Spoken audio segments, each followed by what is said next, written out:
Hello, dear viewers. Welcome to Decent Conversations with your girl Tabitha Mwai, and we are all about having lives that work.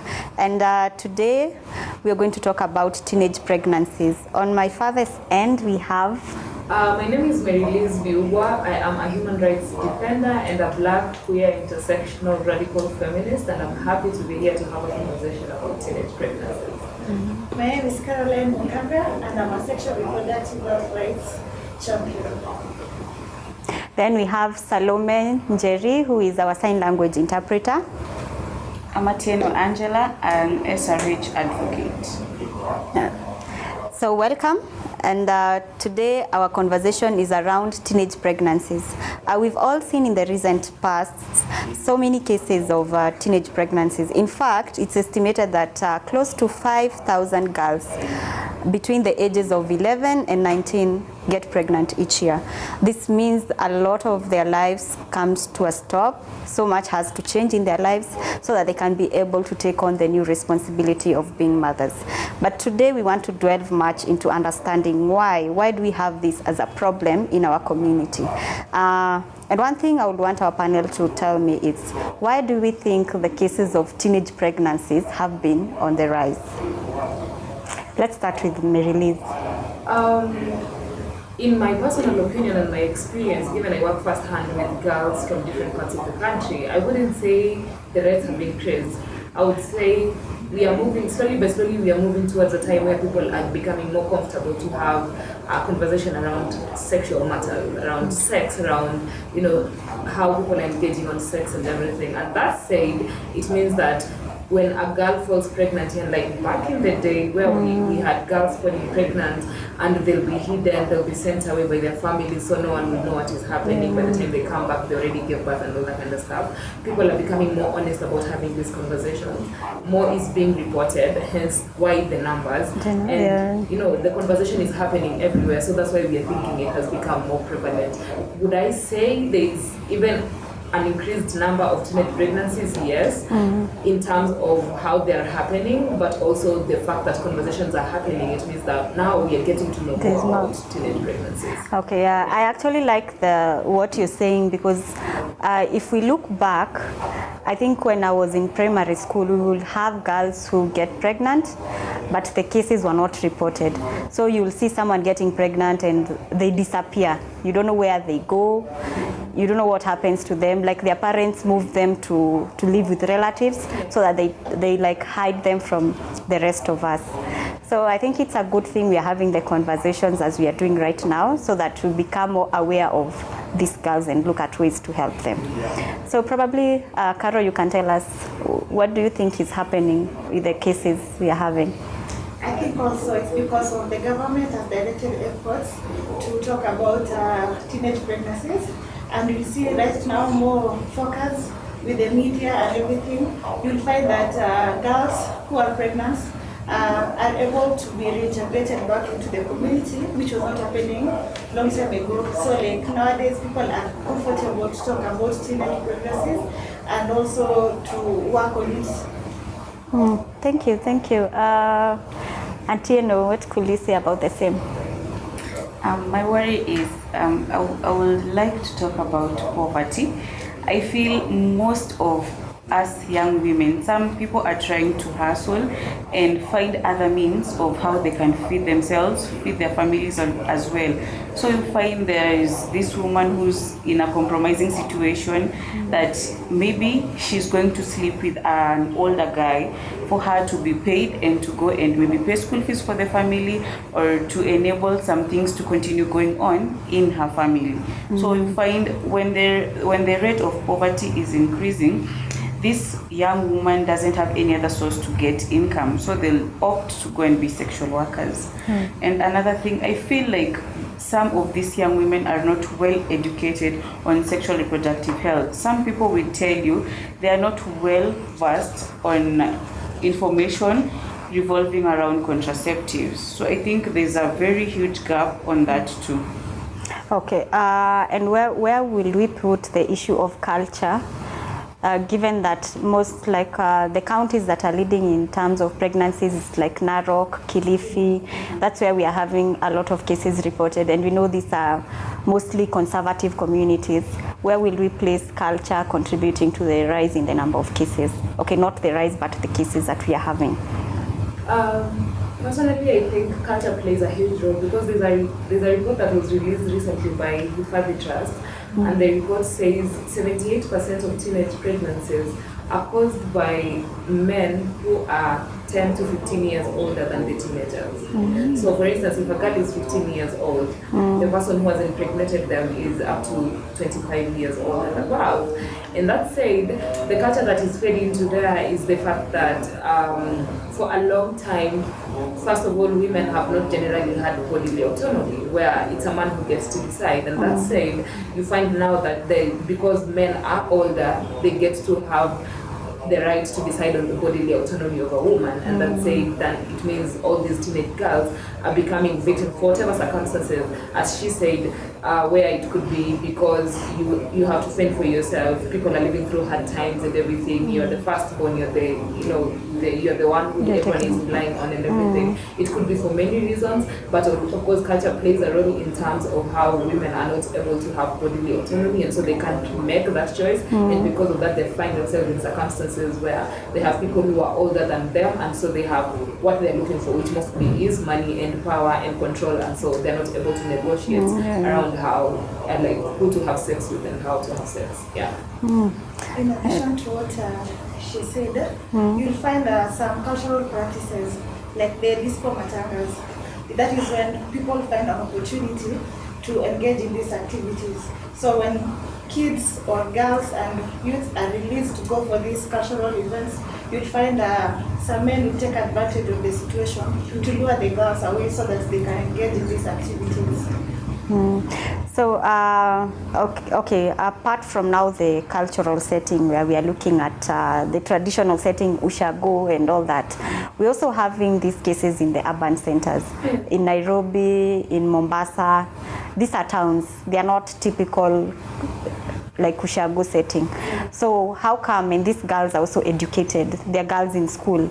This is the numbers we are having, they are being counted for in girls who are going to school. Actually, I feel like even the girls out of school, like the ones who have not had the chance to go to school, are not really counted in the numbers when it comes to the statistics that we have. So how do we explain how come the teenage pregnancies are still affecting girls who are in school, who we will say are a bit privileged when it comes to access to information? Maybe on that. Peer pressure, I think it really adds a lot on that. You might find at this age, girls, when you're in an adolescent stage, you're in that stage that you want to know more. You're this person, you always want to just know more from people. When you hear things that your fellow youths are discussing, you always want to try it out. So I feel peer pressure, and you're in that same adolescent age, you really want to try things out. You're with your peer groups. And I really think with the peer groups, you should be with a peer group that really talks things that are of help to you. Don't be in a peer group that always talk of things that will, I don't know how to put it, but I feel when you're in a certain group, just be in a group that encourages you to always grow and be focused in something in future. Because you find there are these groups of ladies and men, you just be seated down and talking about their sexual experiences with other men. So you're left out in that conversation, and you'll be like, me as Angela, maybe I'm a virgin, I've never had sex, and how will I be of more input in this conversation? So maybe they'll have a planned meeting next time. You'll want to feel more engaged in that meeting. So for you to feel more engaged, you will feel like you want to experience what these ladies did with the other men, for these ladies to have a well experience on sexual related issues. So maybe to highlight something is, will we say that our girls have more freedom now? Or why? Because I'm trying to look at peer pressure might contribute, but not really as much. But still, if I'm a girl who has grown up in town, I'm a girl who has gone to a good school, I have information, I can go to the internet. The internet is now available to almost everyone. Does it mean that now I have more freedom to to engage in sexual activity, so giving us more vulnerability. We also have laxity from the parents. Because you find most of the parents nowadays are not home as much as they should be for their children. So this is the opportunity, the window that these children take the advantage so that they can plan for these other activities. Like you said, with the access of the internet, girls are more aware of what to do, the various activities and everything, and they can be really corrupt to the internet. So you find some parents nowadays, especially in the town center, they want to go out in the evening, and that chance, the kids know they know their parents very well, and they know this time and this time this will go for this time, so they plan themselves according to that time. So there's also the need for parents to be extra vigilant on their children, because that is one aspect that is adding up to these pregnancies. Okay. Personally, I have a varying opinion, very contrary to probably what you just said. And first of all, all this, I'll put it on the inequalities that we experience in the society. And when you look at statistics, again, statistically, when it comes to teenage pregnancies, you'll find areas that are featured mostly when it comes to Nairobi as a county. You'll find Kibra featuring, you'll find Dandora, you'll find Korokocho, you'll find all these slum areas. And there's a reason, inequality in the sense that we have very high poverty rates in those areas. Now, we can comfortably say that parents are not available, but in an area where there's a lot of poverty, of course people have to go out there and fend for themselves. In times where the economy has become very tight, where making money for your family is not necessarily an easy thing, that has to happen. Now, another thing that I feel like should be a solution, and I'm hoping that in our future conversations we'll be able to have this, is how we engage when it comes to, of course, we are saying these girls are accessing education, they're educated and they're going to good schools and everything. But we have gaps. We have gaps in terms of comprehensive sex education in school. It's not honest. It's the kind of conversation that you're told, stay away from boys, boys are dangerous. What kind of conversation is that? We have to start being honest about having conversations about sex and what it entails.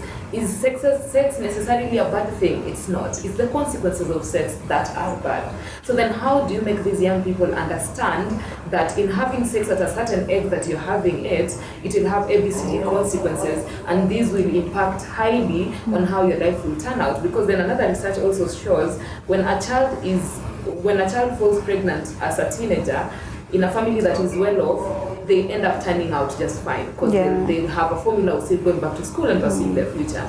Contrary to what would happen to a child in Kibera, for instance, it will be hard for them to be reintegrated back to school, because already society is shaming you.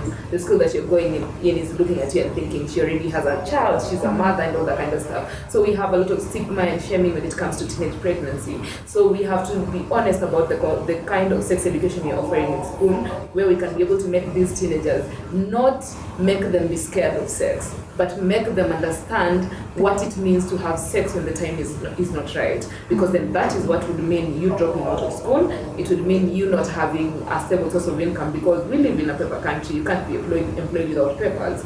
And that means your life won't be as you'd want it to be, because then economically you will not be empowered. And that means you won't have a say. And it will be a vicious cycle, which is why poverty has never left. Yeah, I think like you're saying, poverty is really a big contributing factor to this conversation, and also the information gap. Yes, we might be going to good schools. Yes, we might be exposed to all this, but the right information is missing, and that's the gaps that we need to look at. How best can we fill them?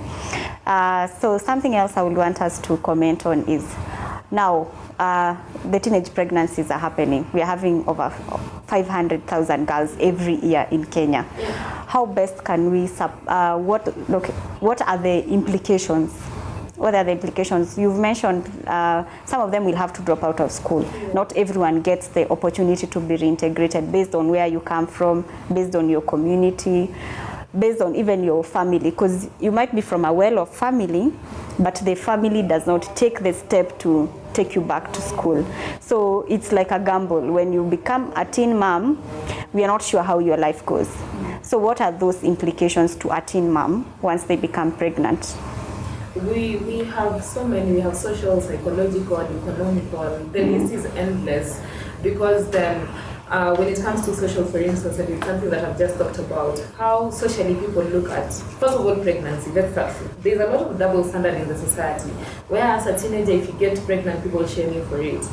Then you don't get pregnant as a teenager, you grow nicely and you become a 24-year-old and you're busy just trying to pursue your career and becoming a better person in the society. And suddenly everyone wants you to get pregnant and give grandchildren to someone somewhere else there. We have too much double standard that there's a lot of pressure, that in that pressure, people, like most of the time, women find themselves in a quagmire where they are struggling to decide at what point am I going to have children? Can I even decide to have children at a younger age, for instance? Because we have people who have such kind of preferences, where at 18, at 20, I want to have children, so that by the time I'm getting to my 30s, my child is getting into their teenage and, you know, like all that kind of stuff. But we are not having a lot of that. So it becomes a social problem, because a lot of times now many people are having to live according to social expectations, and that is problematic in the sense that at what point do you then bring your own need to be able to fulfill yourself as an individual, as a human being and everything. And how that will be hindered mostly is the things that I said earlier, where you give birth when you're still a teenager. You dropped out of school not because you wanted to. First of all, maybe poverty is the reason. If you're lucky enough and you can be reintegrated back into school, another social issue we'll deal with is your fellow students won't look at you the same. They'll treat you with indifference. They look at you and, you know, you'll hear whispers every time you walk around, and this will spill over into psychological effects where now your mental health is affected, because then you feel like you're not fitting. And as teenagers, it's a sad thing, but it's a social construct. It's a thing that we have to dwell on so much, that we have to belong all the time. We have groups, we have cliques, and if you're walking around hearing whispers, you detach, you isolate yourself, and it affects you a lot mentally with how it comes to how you build yourself socially as an individual. And social interactions are the ones that feed into economical empowerment, because it's who you know, it's how you interact with people. If you're a business person, you do business with and all that kind of stuff. But imagine that was affected from when you were a teenage. Self-esteem was taken away from you just because you got pregnant and everything. If you were unlucky because of poverty, you couldn't go back to school again, in a system that is very cruel, that if you do manual work, you'll not get proper pay to sustain your family and everything. So it's a whole array of effects that one small thing leads to the other, before you know it. It's a situation that we have that we don't know how to deal with. And I also think for teenagers, one thing that is very important is image. Yeah. How people look at you, you know, the way you're saying, the sense of belonging. And that is the age where we form our identities and personalities. That's where they get constructed and really formed. So if like you happen to be stigmatized just because you're pregnant, it quite really affects so much aspects of your life that you might even have difficulty relating to people. Maybe, Carol, you can also mention what are like the psychological, some of the psychological implications that the teen moms undergo. Because first of all, being pregnant, walking around being pregnant and you're underage is already stigmatizing. Your image is all over, you know. So the psychological, how are these girls affected? So actually, first, when you realize you're pregnant, the first thing that you have to think that comes in your mind is like, will I keep this baby or not? How will my family see me? How will my friends see me? How will people talk about me? Am I let down to the community? Am I let down to the parents? So you find these girls, some of them will decide to go through with an abortion, which brings another issue, because some of them, since abortion is illegal in Kenya, some will go and as we talked about poverty, people don't have the means to access safe abortion services.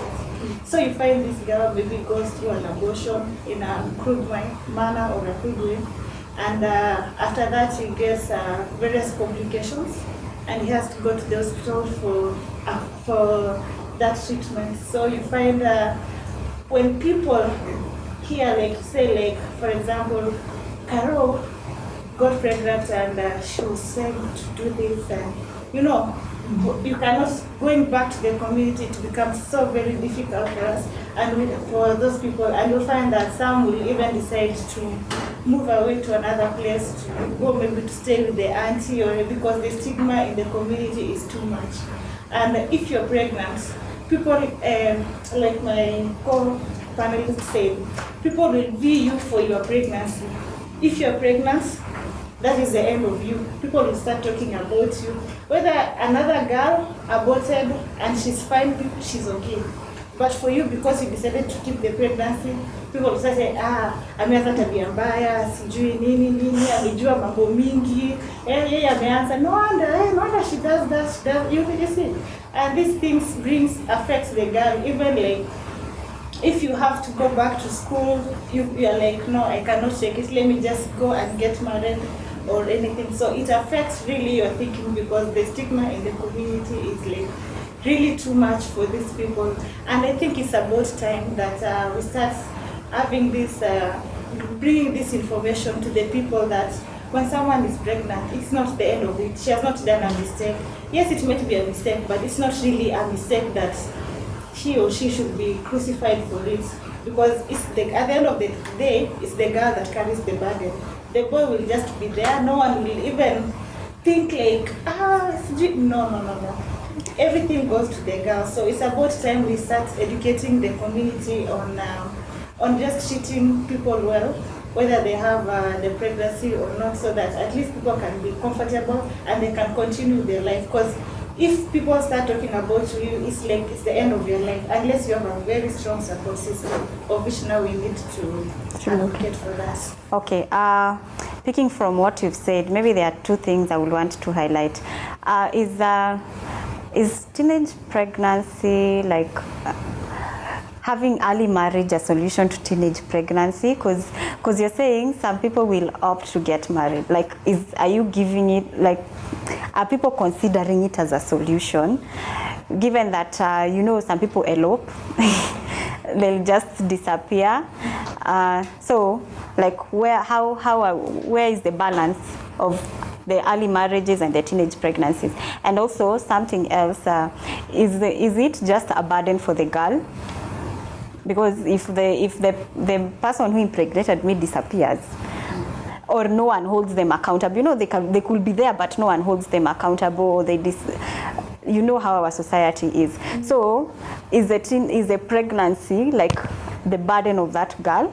And if it's not their burden, are we saying then early marriage is an option or a solution? Maybe just comment. I would want Anna to comment on that. To me, early marriage is not an option as well. I think I'll bring you back to the culture question you had asked. Some cultures see women as wealth. So when they see me in the family, when the father sees me, they just see wealth, because when I'm married off, cows will be brought in, dowry and all that. Yeah. So most of the cultures really perceive that as a solution, because you're continuing to make the family more richer and richer. Yeah. But I will advise those ladies who really get pregnant early, that getting married off is not really the solution. I think once you've made a mistake, just give birth. As well, abortion is not the solution. Just give birth, gain your self-esteem, continue talking to the right people who will advise you on what to do now that you have given birth. And always seek advices not to fall again into the same trap you fell in the first time. What if, let me just pose a challenge. What if the person who impregnates this girl gives them the condition of, the only way you will go back to school, the only way I will support you is if you come and live with me? No, the guy is the one who's giving you the condition. Yeah, because most of the time, it's not like the teen girls get a lot of options. So for instance, I'm the one who's pregnant, I'm 15. When I go back home, my mom or my dad tells me, go back to the person who made you pregnant. So I decide, let me go to the person who made me pregnant. The options are either this person will disown me. You've heard of Kuruka. they'll say, no, that's not me. The other option will be they would accept, and they're like, okay, probably I'm 18, I can't support you, I don't have anything to give. The other option would be, like she was saying, most of these people are older. They are 10 years older than the girl. And the guy would be like, okay, if you want me to support you, then it means you're my wife, then come and live with me. Rarely do we get girls who are given the option of go home, stay with your parents, I'm going to provide for everything that you need, and everything will be okay, and even to get psychosocial support. Rarely do we get that. And we know the teenage pregnancy comes with economic implication, because now this is another mouth you have to feed. There are other needs that the baby needs. So what happens to the ones who are given that option? To me, okay, I don't think that's an option. There are very many organizations that will take this young lady at kabla fike 9 months. So I think if you are the one who you know that woman who's pregnant at an early age, you just go and tell her of this organization that is ready to take care of her until she gives birth, until the baby is at a certain year or age, and she will continue back with her education. There are many organizations who take part in that. So you as a champion, you deal with SRH issues. I think you should not advocate on that. Just talk to that lady, educate her, give her hopes. Don't just tell her to go back to the same trap, because I believe this same guy will continue sexually abusing her in the house. It will be now SGBV. We'll now be tackling 2 cases. She's young, she has given birth, and she's still continuing to be sexually harassed at home. And you can't tell her to go back to her parents. The parents literally don't want her back. So I think all these organizations should take part in this. We should work together as one body. If you know your organization that you deal with young women who are almost giving birth, you take them, or you go and educate them more in the communities, in the societies, on how, when they feel they're stigmatized and they have nowhere to run to, they can come to you and feel safe, rather than going back to that guy who impregnated her, or go back to the family. These are still 2 things that will not make the woman comfortable. She will be depressed at the same time. Okay, I think I'll also comment later on the family part, because I think we need to bring also the family into this conversation. But I think Mary Liz has something to say. And I'm tempted to bring the question of the conversation on autonomy in the discussion, where we have to be honest. Getting pregnant, first of all, let's agree, while a 15-year-old got pregnant by a 25-year-old, let's agree that's a crime. Yeah, it is. Because according to Sexual Offences Act, a child who is not 18 cannot consent to sex. So let's agree, regardless of whether the girl says yes, we need a society that is more understanding of, if she's not 18, whether she said yes to me, it's me to tell her, no, I will not have sex with you. Let's start with there. And those are some of the things we need to start discussing. When it comes to the second thing about autonomy, access to self-abortion.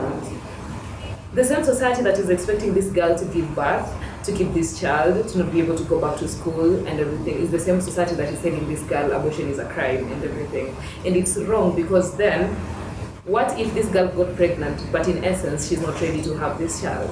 And how that would then impact her mental health in future, and how that would impact her economic ability in future because of that child. Because then, we sadly, again, live in the part of the world where it's easy for men to make women pregnant and just run away, and it's okay, because sadly also the evidence of sex was had is always carried by the woman, not the man.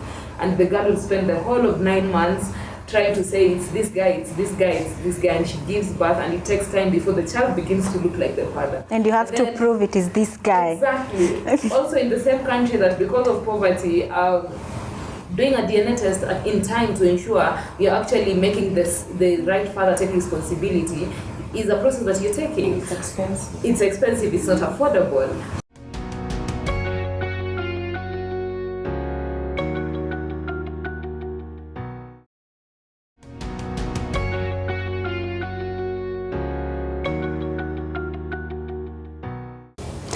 So welcome back. We are continuing with the conversation on teenage pregnancies. We've looked at the causes. Why is this happening in our communities? We've looked at the implications and how the girl who is pregnant at this early age is left feeling. So I want our panel to go further and tell us now, without doubt, we cannot hide from the fact that teenage pregnancies are happening everywhere, in urban towns, in slums, in Ushago, everywhere we are having teen girls who are pregnant. But now, how do we support them? Because that's the elephant in the room. They're getting pregnant, but no one is supporting them. What are the best ways we can support them? And I would like to start with Angela. Yeah, for me, I think the best way I'll support a young woman who's pregnant at that time is to encourage her to eat healthy, to encourage her to exercise a lot, to encourage her to get to know more information now on how to take care of a baby after she has given birth. Mm-hmm. Yeah. Okay. Carol? For the girl, we need support, very huge support, especially from the family and the society, so that the girl can carry on with the pregnancy without this psychological trauma and stigma. And also we need to educate and just bring information to the society about the integration of these girls to school, because it's in the policy, but you'll find most principals and the teachers in school, they do not want to reintegrate these girls to school. So it's about time we create more awareness, so that when a girl falls pregnant, it's not the end of life for that person. And also I think we should also look for a mechanism in which we can support both the mother, that is the mother who got pregnant, the teen mother, and their child. Because when we focus on the mother and we forget the child, we will not assist this mother. So we need to look for intervention. We need to create safe spaces whereby even when the girls are reintegrated back into their normal activities, back into the society, that also the child is well taken care of. Because when the child is taken care of and the mother is taken care of, we have a happy community. Thank you. Wiba? For me, in helping the girl, for me, I feel like one of the solutions should be systemic, where we have a system that is functional when it comes to even trying to oversee even from before a girl falls pregnant, and then when they fall pregnant, and then what happens to their life after that. It's a very systemic issue that involves a lot of government policies, involves a lot of, just being honest about this conversation. The second thing that I feel like we need to do when it comes to how we assist these girls, and I'm very big on autonomy. Most of the time we try to say, I'll help this girl to do A, B, C, D. But most of the time we forget to ask this girl what do they want. Because that is the most important thing. At the end of the day, you can provide all solutions. You can come up with, say for instance, a system to support the girl and the child.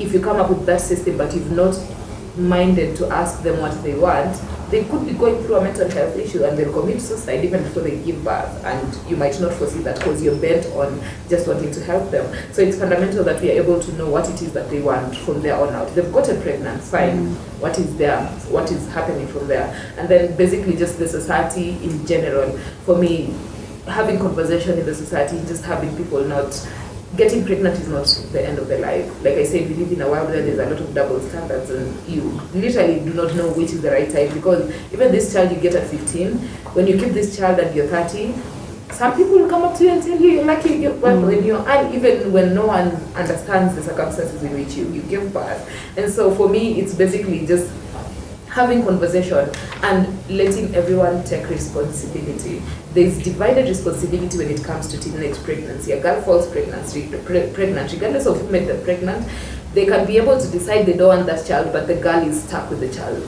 We need to start being honest about bearing responsibility, and part of it would be the comprehensive sex education part, where parents also have a responsibility, and their responsibility does not involve driving that child away from home. It does not involve that. So how then do we become a system that is allowing of this girl to explore their full potential regardless of them falling pregnant at a young age? So parents have a responsibility. The person who gets the girl pregnant has a responsibility. The government and the system has a responsibility. By the time we are speaking, there's CSOs, NGOs, CBOs that have a responsibility. It's when all these other options that I've mentioned first have not worked. But these are the primary places where we have responsibility in terms of supporting this girl to ensure that their life doesn't stop just because they got pregnant. Yeah, it's good because most of the time, being pregnant comes with emotions, and it's like a change, a shift in your life. So if you're able to come up with ways that we can support these girls, yes, they've become pregnant, let's stop with the stigma, because something else that really pushes them is the stigma, because you don't want your friends to know you're pregnant, you don't want your relatives to know you're pregnant, so they end up hiding, and so many things happen in the pregnancy journey. So if we can find ways to support them from the time we discover they're pregnant, rather than shaming them, supporting them and giving them an equal chance in life, because just because they're pregnant, as you've said, their life doesn't end there. So let's give them an equal chance at life, support them, and at least give them an equal chance so that even their children gets an equal chance of making it, or just being, being able to advance in their life. And something else I'd like to mention is the family and the community involvement, because it all starts there. If you as a family are able to embrace this girl and give them the right support, they are able to become better people in the community. They'll be the ones to support others who are going through similar circumstances. So that kind of support is really key. And also having a way to reintegrate them back into school. Because it's just 9 months, you're pregnant for 9 months, and you can actually go to school while you're pregnant. The stigma is going to be because you're pregnant. Because you're pregnant. So at least you can go to school in the 9 months. We've seen girls who have given birth during the exam period. So like that flexibility of, let's not say that because you're pregnant you can't go to school. Let them go to school even when they're pregnant, and have that chance, and even feel like their life is going on, because once you cut them, you're cutting even their social ties. So they're like now going back into you're giving them space to be depressed, if I would use that term. So let's not treat them as outcasts or as people who don't belong, but giving them that support from the initial step, so that will give them an upper hand. So probably just to conclude, you will say, how now do we mitigate and reduce on the numbers? Yes, we will support them, but we really want these girls to advance in life, to be the next Wangari Maathai and all these people, even to be the next us. So how do we curb the situation and give them the chance to be the people they want to be? First, I'll say we should have a safe space for these young mothers, for them to feel free to just express themselves, to say to say their problems. And I feel like HSC, human sexuality education, should be included in the new syllabus, the new curriculum. It has not been included, and it has been my worry. I'm wondering why they're really separating HSC from the new curriculum. And when girls get pregnant, they'll have to drop out of school, meaning there'll be less students in class. So I'm really trying to reach out to the MOE and MOH to really include HSC in the new curriculum. It will be of very much need, and it will really help the students. Okay. I think I will add the issue of contraception. I know it's a very sensitive issue, but it's evident that people are having sex, and we cannot close our eyes, we are religious, we'll abstain, we will do everything, So what I think we need to have more candid conversations, like what you're doing here, and also we need giving information to these girls and even the boys about the available methods of contraceptions.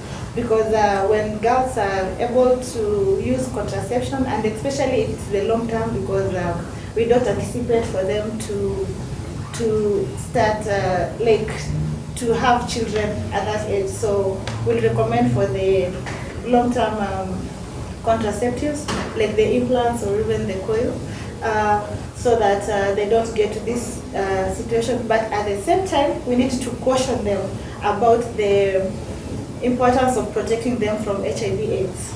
Because some people, when they start using contraception, they forget about the protection from HIV/AIDS. So it's all about taking care of these girls before, as they engage in these activities, so that we don't have to force them, but we need to give them information about it, so that if anyone wants to access this, they can go and access it. And also the manner in which we give this contraception to these kids should also matter. We should, like the adolescent sexual reproductive health policy talks about youth-friendly centers and services. So you find some adolescents want to access these contraceptions, but because they know the stigma, the nurse will be like, pia wewe umeanza hizi maneno. So you find them, they tend to refrain. So we need even to train the healthcare professionals in the manner in which they give these adolescents the contraception when they want to, so that there is no that stigma in accessing this. So I think one of the main issues is just to focus on the issue of contraception, because it's very low in this age group, and that's why we are seeing the rising number of the teenage pregnancies. But at the same time, we need to provide comprehensive sexual education in schools, and also in various forums, so that they are aware of the choices they have, so that they can make an informed choice. Okay. Thank you. For me, I'll start from a point where we need to acknowledge and accept that a child begins to develop sexually at 8 years old. That's why we have 8 years old who start their monthly period automatically. And that said, that is the appropriate age to start sex education. Now, the levels vary. First of all, the initial stages would be to make them understand what does that look like. Now you've started developing sexually, how does that look like? And it grows and grows and grows. The other thing that I need to emphasize on is that we focus mostly on telling the girl about contraceptives and everything, and it's beautiful, it's fun and games, until, imagine it's not the girl who bears that responsibility most of the time.